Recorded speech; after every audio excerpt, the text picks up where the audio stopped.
Традиционное еженедельное совещание Кабинета министров в правительстве открывается с вопроса об отборе граждан на военную службу по контракту и итогах осенней призывной кампании. В рамках задания, определенного для нашего региона Министерством обороны и Генеральным штабом вооруженных сил по призыву, осенний наряд составляет более 200 человек. Хотел бы обратиться к главам муниципальных образований, чтобы они работу продолжили в плане того, чтобы на Новый год у нас были кандидаты, так как задание на месяц оно определено, и его необходимо будет выполнять, а выходные дни они заберут определенное время.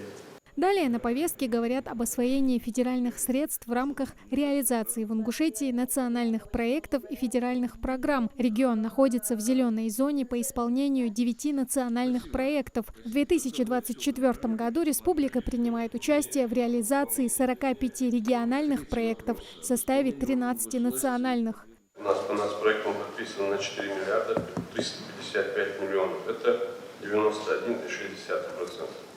Процент контрактации снизился в связи с тем, что у нас доведены новые средства, дополнительные средства в размере 240 миллионов по завершению объекта инфекционное отделение. Кассовое исполнение на сегодняшнюю дату 4 миллиарда 116 миллионов, это 86,6%. По министерствам, то у нас полностью освоили свои средства Минтруда, Минавтодор, Минсельхоз, Минкульт, Минспорта и Комитет по делам молодежи. Следующий вопрос касается исполнения органами госвласти и подведомственными им учреждениями обязанности по предоставлению в налоговый орган уведомлений по начисленным суммам налога. Начинали мы с 291 миллиона 3 декабря. На 19 декабря информация с налоговой службы представлена 67 миллионов. Два министерства у нас, Минздрав и Минобр.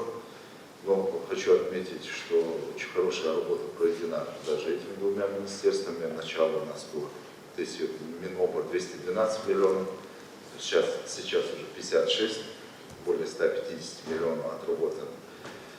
Ввиду того, что работа уже налажена, имеет системный характер, предлагаю уже исключить из дальнейших повесток.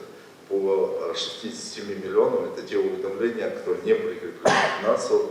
С текущей недели Министерство финансов начнет финансировать, и эти уведомления тоже.